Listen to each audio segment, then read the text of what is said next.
A ver, yo creo que muy bien. La verdad es que en el caso colombiano aquí lo que pasa es que somos muy inmediatistas. Pero nosotros fuimos a dos temas que eran fundamentales para nosotros. El primero, el tema del ATPA, las preferencias arancelarias para Colombia. Ese es un tema fundamental para nosotros y su ampliación. Yo aspiro a que mediados del mes de mayo podamos ya tenerlas.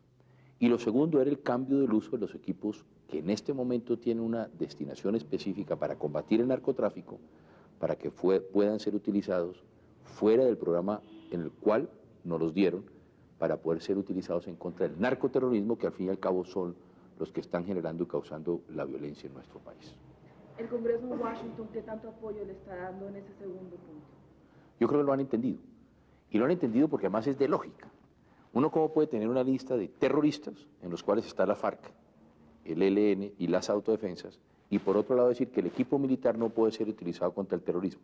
Entonces yo creo que ahí hay un cambio ya al interior de la propia administración americana y al interior del propio Congreso, y que claramente han entendido que hoy el terrorismo es uno, y que el narcoterrorismo es uno.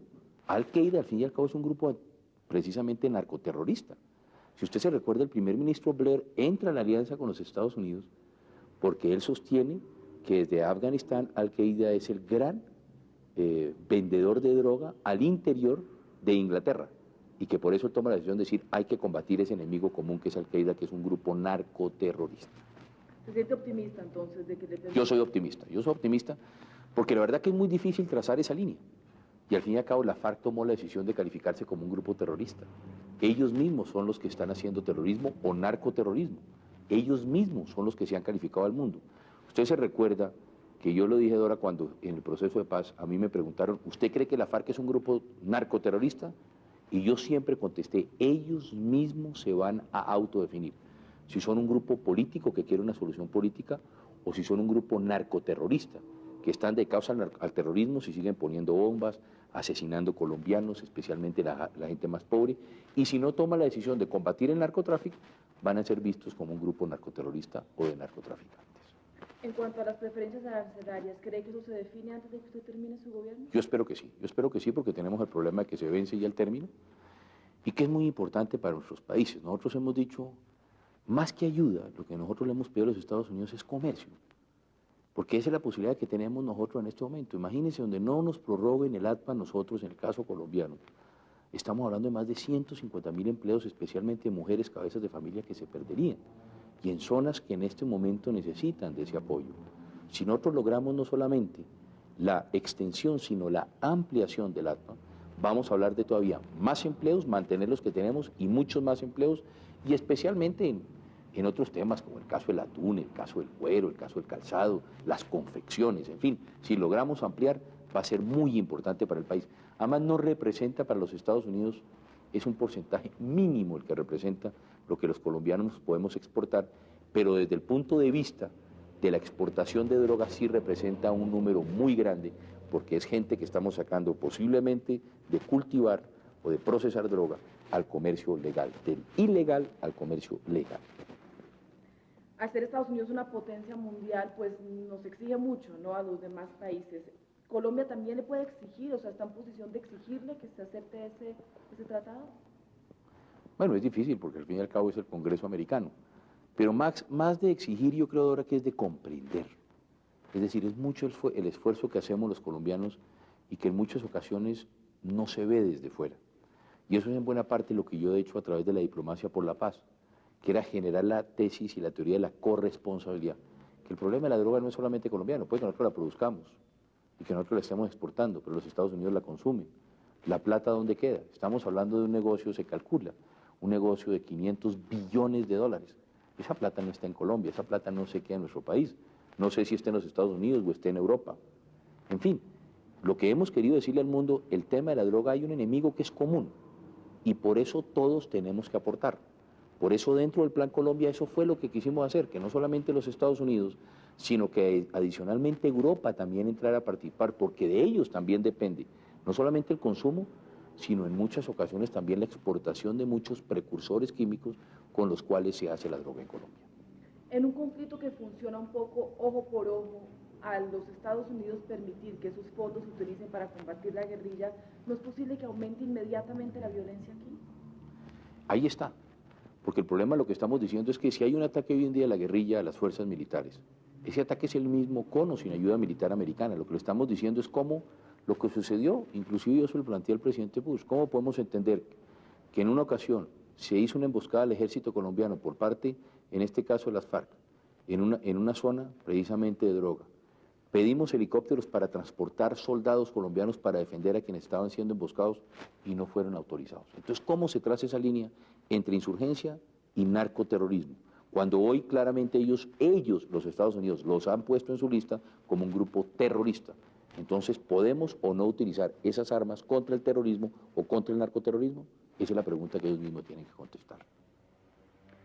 Volviendo a plano puramente local, ¿de qué sirvió desmilitarizar el Cauca en 3 años?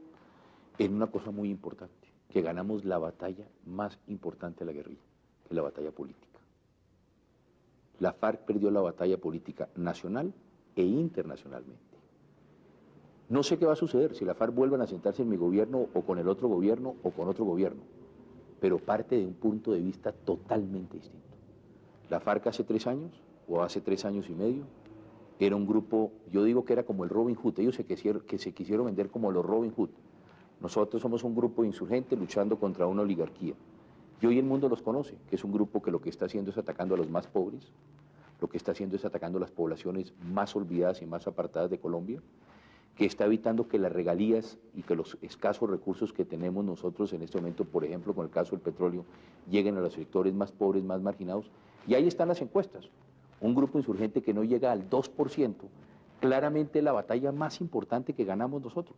Y que hoy el mundo sabe que la FARC es un grupo que ellos mismos se han catalogado como terroristas o como narcoterroristas, y que esa batalla política la ganamos. Cualquiera que sea el gobierno que empiece a negociar con ellos, otra vez, parte de una base totalmente distinta a la que partió con nosotros en 1998. Pero pudo haber sido menos tiempo de 3 años.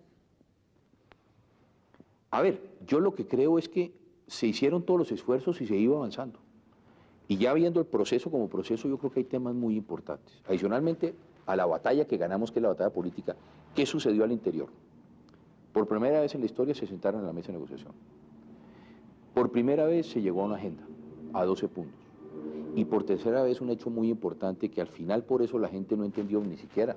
Yo como presidente entiendo, cuando la comunidad internacional estaba dispuesta a participar en la mesa de negociación, ellos cometen y toman la decisión de levantarse de la mesa de negociación. Entonces yo creo que había 3 elementos muy importantes, que difícilmente podremos de nuevo volver a llegar a ellos.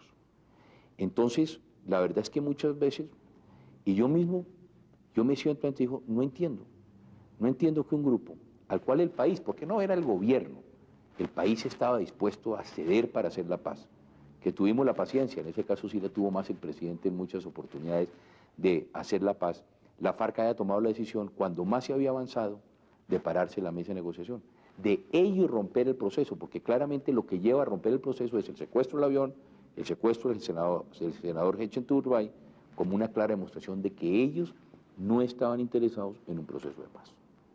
Si yo fuese tiro fijo y estoy sentado, está sentado así como estoy yo ahora, ¿qué me dice? Yo le diría que tomara la decisión de hacer la paz. Ellos nunca tomaron la decisión de hacer la paz. Y yo creo que lo importante es que, reitero, existiendo todos los elementos que existían en ese momento, se hubiera podido avanzar. ¿Y qué fue lo que pasó? Que al interior de las FARC, lo que ha sucedido, a mi modo de ver, es que la parte militar le ganó a la parte política. Y yo le diría a tiro fijo, pónganse de acuerdo internamente y siéntense a la mesa de negociación, porque al final la negociación, yo sigo insistiendo, que la negociación política es al fin y al cabo el único medio y mecanismo para poder avanzar. Miremos caso del Medio Oriente, no es a través de los tanques, no es a través de las masacres, ni es a través de los hombres bombas, ni es a través del terrorismo como se va a hacer la paz, es en la mesa de negociación y que hacia allá se tiene que llegar. A veces cuando uno está en el exterior es confuso porque el proceso de paz nos pareciera que va avanzando y de repente viene un atentado, alguna cosa fatal. Entonces uno frente al televisor dice, ¿pero qué quiere la guerrilla? Esa es la pregunta, exacto. Y eso fue lo que muchas veces le dije yo, ¿qué es lo que ustedes quieren? Aquí hay 12 puntos. ¿Cómo podemos avanzar? Porque 12 puntos yo los resumiría en 3 grandes temas, el político, el social y el económico. Y ahí tenían una posibilidad. Y deberíamos haber avanzado, por lo menos en el tema político, que era mucho más fácil. Porque al fin y al cabo en el tema económico puede haber discrepancias. Y en el tema económico a veces la gente espera que generemos empleo de forma inmediata y no se puede. Yo inclusive eso se lo dije yo a Manuel Marulanda. Fíjese que nosotros posiblemente comenzamos por un tema que era el que menos réditos políticos nos iba a dar a nosotros, que era el tema económico. Porque generar o bajar un punto el desempleo en Colombia, estamos hablando de cerca de 250, 300 mil empleos nuevos que se tienen que crear. Si uno genera 600 mil empleos, baja 2 puntos el desempleo, o 2 puntos y medio el desempleo de Colombia, que no es mucho. En este momento estamos en el 15%, en ese momento cuando estábamos hablando con María Holanda estábamos en cerca del 20%. Entonces yo le decía, mire, tomemos temas que podamos avanzar, como el tema político. Si vamos a hablar de bicameralismo o unicameralismo, si vamos a hablar, estoy poniendo temas que podrían ellos llevar a la mesa nosotros, si elegimos el procurador o el fiscal o el contralor, si vamos a empequeñecer el Congreso de la República. Esos son temas en que nos hubiéramos podido poner de acuerdo muy fácil, en la inversión social de este país. Pero por eso yo también digo ahora que hay un tema muy importante, que hoy el país ya conoce cuáles son sus prioridades, porque esos 12 puntos de la agenda de negociación con las FARC, llegamos a un acuerdo, ¿quién? ¿Gobierno? ¿Las FARC? ¿La sociedad civil? ¿El sector privado? Entonces fíjense que hay un elemento muy importante, que cuál es la propuesta que nació de los empresarios privados y que yo he respaldado. ¿Por qué no avanzamos en esa agenda de negociación con o sin las FARC? Eso no importa. Lo que es importante es que hay un elemento que se llama una agenda en la cual los colombianos nos pusimos de acuerdo como temas prioritarios para poder avanzar. Los paramilitares, ¿por qué más paramilitares ahora que hace 4 años? Bueno, yo creo que en buena parte es precisamente los actos de la guerrilla han llevado a eso, han conllevado. En buena parte quienes creen que el paramilitarismo es la solución, la verdad que yo creo que aquí el remedio es peor que la enfermedad. Y yo siempre lo he dicho y por eso ha sido una política clara por parte del gobierno y de mi gobierno de combatir el paramilitarismo. Porque lo que no podemos permitir es lo que pasó en el caso de Guatemala o el caso de Honduras o el caso de El Salvador, que en buena parte se logró hacer la paz, pero los paramilitares siguen y continúan actuando en muchos de estos países y se han convertido en delincuentes, al fin y al cabo en mercenarios. Por eso yo he dicho y he reiterado ante el ejército y ante el mundo que nuestro objetivo es combatir a los paramilitares como los hemos combatido y vamos a continuar combatiéndolos. Además ese va a ser el gran reto del próximo gobierno, porque también lo que usted tiene que ver ahora es, muchos de los paramilitares hoy en día son guerrilleros que se han salido de las filas. Pues el propio Castaño en su libro lo dice, que quien asesinó a su hermano es uno de los jefes de uno de los bloques. Entonces, ¿ahí hay una razón política? Yo no la veo. ¿Y no se les ofrece una opción política a los paramilitares? No, yo creo que ellos tienen opciones distintas y tenemos que mirarlas. ¿En qué hay opciones? ¿Por qué? Porque hoy están en la lista de terroristas de los Estados Unidos. También están vinculados con el narcotráfico. ¿Qué pasa si los Estados Unidos también empieza a pedir extradiciones de paramilitares por estar vinculados al narcotráfico? Entonces ahí es lo que estamos viendo. Por eso digo, aquí en Colombia hay un enemigo común que es el narcotráfico, que es el gran financiador de la violencia. Tierras, Sí. ¿esa es la más difícil, narcotráfico, si tenemos guerrilla, Sí, paramilitares? Y porque esa es la que financia las otras tres. Es el gran financiador de la violencia en Colombia. ¿Cuál de los 4 principales candidatos que existen en este momento le parece que mejor representaría a Colombia en el exterior? Fíjese, ahora que ahora tengo un problema porque se inventaron, hay una entrevista virtual de un periodista que escribe lo que piensa o supuestamente pienso yo con relación a muchos temas de la política nacional. La ley, ¿le gustó o no? La verdad que, a ver, yo lo que pasa es que ahora precisamente estaba diciendo, lo que no voy a caer yo es en el tema porque si hablo a favor o en contra de la entrevista, ahí sí participo en política. Entonces un poco para explicarle a la gente de afuera, en Colombia está prohibido que el presidente de la República actúe en política. Esa es una decisión que si es buena o es mala, pero al fin y al cabo es la ley. Y yo le digo una cosa, ahora, lo único que es mi compromiso, la verdad, es las próximas elecciones, como lo he dicho, el gobierno actuará de una forma imparcial, brindando todas las garantías. Hay dificultades. Con las Fuerzas Armadas y Policía estamos trabajando para que en todos los municipios de Colombia pueda haber elecciones, para que la gente pueda salir a votar. Sabemos que nos enfrentamos con el terrorismo. Le estamos dando todas las garantías a los candidatos desde el punto de vista de seguridad, con dificultades, pero estamos haciendo esfuerzos importantes también, porque además nos corresponde para que se puedan celebrar, reitero, las elecciones el 26 de mayo y si hay segunda vuelta en la segunda vuelta. Pero lo importante, reitero, es que hay una absoluta imparcialidad, y lo decía y lo reitero ahora, si hay una denuncia de cualquier funcionario del gobierno, que esté interviniendo en política, yo soy el primero en acompañar a quien lo denuncie a los candidatos ante la Procuraduría para que se investigue a fondo este tema. En el exterior a veces nos parece que los candidatos como que se tiran tomate los unos a los otros, se dicen cosas feas, hay comentarios desagradables, ¿se están portando bien o mal? Yo lo dije hace unos días en un discurso, Dora, yo creo que lo que tenemos que evitar es este tipo de confrontaciones para que, la verdad, lo que trae consigo al final es la gobernabilidad. Lo que no pueden quedar es heridas tan profundas entre los candidatos y en el país que no hagan posible la gobernabilidad. Muchos son los problemas que tenemos los colombianos y yo creo que tenemos que avanzar hacia resolver buena parte de esos problemas. Me toca ir agilizando, entonces le voy a hacer a nivel internacional 3 conflictos para una reacción rápida. Venezuela, ¿qué va a pasar con Venezuela? Bueno, yo creo que el presidente Chávez lo ha dicho y en eso yo creo que el mundo lo acompaña. Él ha dicho que busca la reconciliación al interior de su país. Yo creo que eso es importante, acabar con la polarización que él mismo ha dicho. Y segundo, que hay errores que hay que corregir. Entonces, si se ha cometido errores, yo creo que como gobernante lo que tiene que reconocer uno es cómo y de qué forma puedo yo corregir esos errores y de esta forma poder avanzar. Lo que yo considero es que en Venezuela, pues claramente, como lo consideramos los demócratas, deben respetarse y garantizarse los derechos de la sociedad civil, de los venezolanos, garantizarse los derechos de la oposición, que yo creo que es importante para todo país tener una oposición. Es duro para uno la oposición, pero es importante que ellos tengan las garantías, como la hemos dado en el caso colombiano. Y por último, el respeto a la libertad de prensa. Yo creo que también es fundamental en el caso venezolano. Cuba, derechos Sí. humanos en Cuba, la votación en Ginebra, ¿cuál es la posición de Colombia? Bueno, nosotros mantuvimos una posición permanente de abstención en lo que corresponde a los derechos humanos y a la posición que asumimos durante 3 años de mi gobierno y antes, porque Colombia hacía parte del Consejo Internacional de los Derechos Humanos. Yo lo que creo es, yo lo hablo en términos generales, hoy los derechos humanos ante el mundo es uno de los temas fundamentales. Inclusive yo lo digo para Colombia, yo se lo he dicho a las FARC, se lo he dicho al ELN y a los paramilitares. Con proceso de paz o sin proceso de paz, el mundo nos está mirando a nosotros. Y en el tema de los derechos humanos, más que nunca, hoy el mundo tiene sus ojos puestos sobre nosotros. Por eso, con proceso de paz o sin proceso de paz, esa es una política fundamental. Y yo le digo en el caso colombiano, yo creo que hemos avanzado. Primero, en generar conciencia al interior del país del respeto a los derechos humanos. Y segundo, al interior de nuestras fuerzas militares. Hoy hemos capacitado más de 153.000 hombres entre oficiales, suboficiales y soldados en el tema de los derechos humanos. Es decir, la guerra se gana es con el respeto al derecho internacional humanitario y con el respeto a los derechos humanos. Y fíjese que las denuncias que existían, inclusive al interior de nuestras fuerzas militares, de vínculos con paramilitares y violaciones a los derechos humanos, bajaron al 2% hoy de las denuncias que hay en el país. Y eso significa que ha habido un avance muy importante, pero ahí hay que seguir trabajando. Es un tema que en el país hay dificultades, tenemos que seguir trabajando en ese tema y vamos a continuar trabajando en ese tema.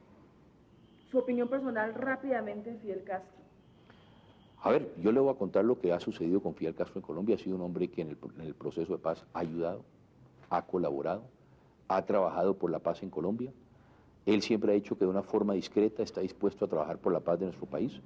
Y en eso, la verdad, tengo que hacer un reconocimiento que Fidel Castro en eso ha sido un aporte fundamental en los procesos de paz, especialmente el que actualmente estamos llevando con el ELN en La Habana, Cuba, en el cual él ha demostrado un compromiso muy serio y muy importante. Yo creo que en eso, inclusive en las últimas declaraciones de Fidel Castro, ha condenado el secuestro, ha condenado precisamente el terrorismo, y yo creo que es muy importante para nuestro país que eso haya sucedido y que eso haya existido, y por eso también el compromiso que en este momento tiene Fidel frente a la paz en Colombia, en el cual ha sido un elemento fundamental. A veces la gente se olvida que el ELN es un grupo procastrista, que el ELN fue un grupo que nació en la década de los 60 y 70 por creer en la ideología de Fidel Castro. Por lo tanto, ahí, en eso, el presidente Castro tiene una cierta influencia y siempre está dispuesto, cuando así lo considera el gobierno colombiano, a prestar su colaboración de forma discreta, como él siempre lo ha dicho, para la paz en Colombia. Ya un poco más personal, usted es un hombre muy joven y termina ahora una presidencia, ¿qué va a hacer? Esa es una buena pregunta, doctor. La verdad, yo le he dicho, yo quiero continuar trabajando por mi país y voy a continuar haciendo lo que podamos seguir haciendo por fuera y especialmente en el tema de la paz. La paz sigue siendo el tema fundamental. Yo sigo creyendo, a pesar de todo, que la solución política negociada es la solución al país. Y además lo puedo decir porque a pesar de las críticas que se nos hacen, durante 3 años y medio hicimos todo y dimos todo lo que estaba a nuestro alcance y en nuestras manos para tratar de consolidar un proceso de paz en Colombia. Pero por otro lado también fortalecimos como nunca nuestras fuerzas militares. Nunca en la historia de Colombia se habían fortalecido las fuerzas militares como hoy. Y como yo siempre lo dije, tengo un ejército para la guerra y quiero entregar también un ejército para la paz. Ojalá que podamos consolidar la paz. La violencia en Colombia lo que ha traído consigo, pues al fin y al cabo, distinto a lo que mucha gente cree, es que hoy la violencia nos vale 3 o 4 puntos de crecimiento, 3 o 4 puntos del Producto Interno de Colombia. Estamos hablando que si Colombia crece este año al 2.5%, estamos hablando que el país debía estar creciendo al 5 o al 6%. Y eso ha pasado en los últimos años. Por eso la paz, yo digo, es el mejor negocio que podemos tener los colombianos. ¿Se arrepiente de algo? No, la verdad que no. Yo creo que como todo, como todo ser humano que tenemos errores y hemos cometido, pues, posiblemente hemos hecho cosas buenas, cosas malas, pero la verdad siempre actuando en buena fe y siempre actuando con un objetivo que es el bienestar de los colombianos. Y yo creo que, yo siempre recuerdo una frase que siempre me decía mi padre, me decía, si uno no sabe para dónde va, se pierde. Y nosotros desde el primer momento supimos para dónde íbamos. Y por eso yo creo que buena parte de todo lo que nosotros nos comprometimos con el pueblo colombiano lo hemos cumplido. Que hoy en día puede que no lo reconozcan, pero esperaremos que la historia nos juzgue, que eso es lo importante, que a uno lo juzgue la historia y que sepa si se hizo bien o se hizo mal. Pero la importancia para uno desde el punto de vista es que interiormente sepa que hemos hecho todo lo que está a nuestro alcance y yo creo que las cosas las hemos hecho bien. Es interesante que su papá fue presidente, usted es presidente y tiene un hijo mayor. Juzgando por su experiencia, ¿le recomendaría lanzarse como candidato? Eso sí se lo dejo a él. Lo que es lo importante, yo creo que si hay algo que sucedió precisamente conmigo ahora, como usted dice, es que mi padre nunca influyó para que no interviniera en política. Yo creo que él siempre dejó a que cada uno de nosotros y sus hijos tomara la decisión que él quisiera. Y yo creo que esa es esa decisión que le va a tocar o a Santiago, o a Laura, o posiblemente a la chiquita Valentina, que es la que uno ve a veces, que es la que más le gusta la política. ¿Las canas son por la presidencia o porque le tocaban? Las canas fue por el secuestro, las canas ha sido por la presidencia. Yo lo que digo, Dora, afortunadamente en la vida política, porque a veces hay la percepción, dice, claro, Andrés Pastrana es el hijo de un presidente, posiblemente su vida política le tocó más fácil que la de otras personas. No, fíjese, hay un ejemplo que yo siempre pongo, yo todos los cargos públicos a que aspiré en mi vida pública, todos fueron por elección popular. A mí nunca me nombraron ministro, a mí nunca me nombraron embajador. El día que me ofrecieron la alcaldía de Bogotá, yo le dije al presidente de Betancur que no la aceptaba, que yo quería asumirla por el voto popular. Yo fui concejal de Bogotá, elegido popularmente. Fui alcalde de Bogotá, el primero, elegido popularmente. Fui al Congreso de Colombia y saqué el segundo mayor número de senadores elegidos en forma popular. Y fui 2 veces candidato a la presidencia y soy presidente de Colombia. A mí nunca nadie ni me nombró ni me entregaron puesto. Todos los fui a buscar con la gente, con el pueblo. Y yo creo que eso es muy importante, haber logrado demostrar de que se podían hacer las cosas y que podíamos hacer el cambio que esperamos para nuestro país. De presentador de noticias, Telemundo, Miami, ¿no? Oímos ofertas. Está abierta a ofertas, muy bien. Muchas gracias. No, muchas gracias, ¿Sí? muchas gracias de verdad. ¿Me das 5 minutos en Sí, inglés? sí, tranquilo. El periodismo tal vez vuelve, ¿no? Vamos a ver si nos...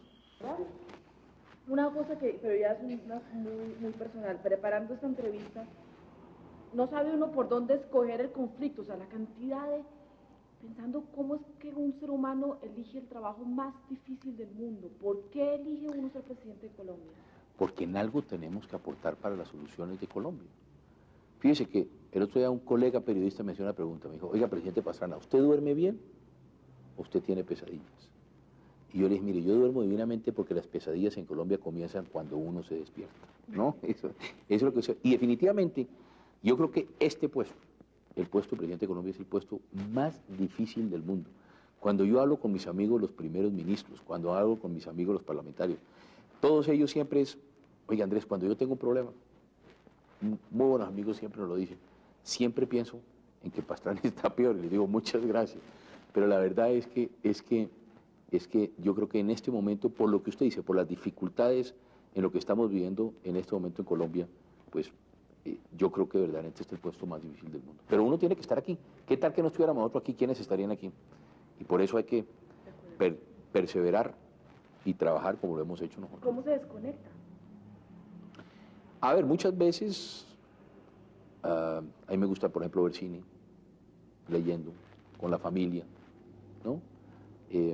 Yo trato los fines de semana de estar con mi familia, con mis hijos, y eso yo creo que también le ayuda un poquito a uno a desconectarse. Aunque es difícil. El teléfono de hoy en día no lo deja a uno desconectar nunca. Okay, Mr. President, what exactly do you want from Congress in Washington? Two things that we're working. First of all, the change of authorities of the military equipment that has been given to Plan Colombia. And it's very important for us that that equipment can be used not only against narco-trafficking, but also against narco-terrorism. And on the other side, the Indian Trade Preference Act. I think it's very, very important for us that the U.S. Congress and the government not only extend, but enhance the ARPA that is going to be fundamental for Colombia and fundamental for the Colombian people, also for the fight against narco-terrorism. So those are the two things, primary things that we're working with the U.S. government and with the U.S. Congress. For the people in the United States, what benefit would come from approving the ARPA? Many.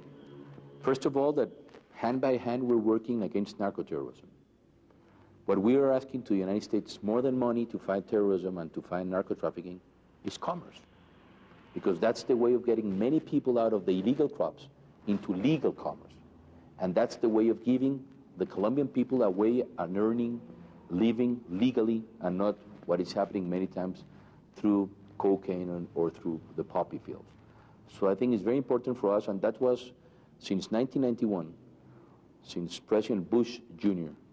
gave the Andean countries, basically Colombia, Ecuador, Peru, and Bolivia, the Andean trade preference, has been very important for us because it's the way of getting our products into the United States, and it's the way of creating more jobs in our country for the poorest people, and basically in the areas in which we have more violence and more narco-trafficking. The United States has yet to recover from the trauma of Vietnam. Yes. And sending troops to a foreign country. When Colombia is constantly asking for more aid, there is that fear that one day you will ask for troops and this will be another Vietnam. How can you guarantee that that won't happen? Two things. Colombia is not Vietnam. Because what you see in Vietnam, it was a country that was divided by two. 50% with the government, 50% against the government. That's not what is happening in Colombia. In Colombia, it's different. 98% are against the insurgent groups. 98% of Colombians are against guerrillas. 2% of Colombians are in favor of the guerrilla. So it's a complete different scenario. Secondly, we will never accept troops, foreign troops, in my government. In my government. I will never accept foreign troops. I think that we have the capacity to fight insurgent groups, to fight the guerrilla, to fight the paramilitaries. But on the other hand, we need the help of the United States, fighting one common enemy, that is narco-trafficking. And we need the help of the U.S., but also we need the help of the Europeans, because narco-trafficking is the one that is financing the violence in Colombia. If you see, the insurgent groups, the guerrillas, are financed by narco-trafficking. The paramilitaries are financed by narco-trafficking. The common delinquents in this country, most of it is financed by narco-trafficking. So we have this common enemy, that is narco-trafficking. And that's why we're asking the U.S. and the European countries to give us help to fight this common enemy. Did the events of 9/11, in a tragic way, but did they benefit Colombia in any way by being able to join you to the war against terrorism? What happened is that many countries, that they feel, even the United States, what happened in Colombia. We have suffered as not other country in the world. You remember in 1990, the narco-trafficking blew up an airplane in Colombia with more than 100 people dead. We had car bombs in the cities. We had people that were kidnapped. I was kidnapped by the drug lords at that time. They killed the best judges, the best journalists, the best military, the best policemen, civilians. So the narco-terrorism, we have suffered. Even the word narco-terrorism, I invented when I was mayor of Bogota, because that was what happened in Bogota, that Pablo Escobar and the Medellin cartel at that time, in 9 months, they did 130 criminal attacks, terrorist attacks in Bogota. So what happened in the United States in the 9/11 that was something that happened in Colombia for many years. And that's why we are asking the world. This is not our problem, it's the problem of the international community to help us today to fight narco-terrorism. There was a moment of a lot of hope when you took away the military from El Cawan with the possibility of a peace process. What good was that for? I think that at the end of the peace process, 3.5 years of being committed into a peace process, and at the end the FARC took the decision of walking out of the table of negotiation. I think that for the first time we had won the first and the most important battle, that it's the political one. Now the people know, the world knows, internally and internationally, who is the FARC. They decided to be called narco-terrorists, and that's their own decision. But that was the war that we won, a political war.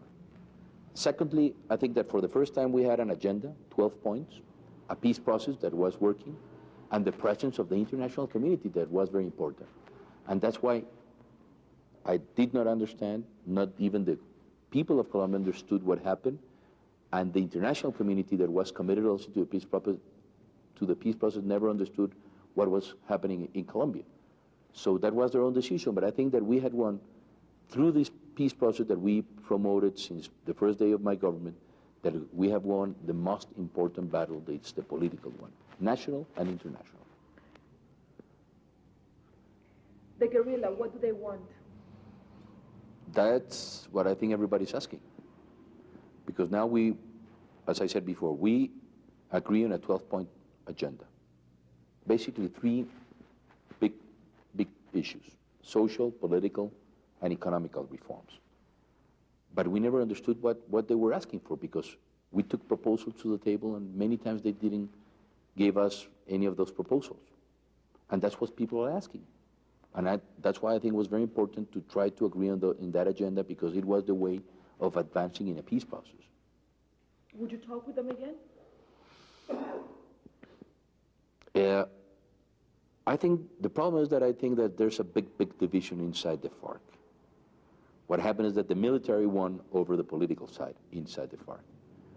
So I think that when they unite themselves, the political and the social side, I think it's the way that they will come back to the table of negotiation. Otherwise, the military are the ones that are showing that they have won inside the FARC. What about the paramilitaries? There's more paramilitaries now than 4 years ago. Yeah, because many reasons.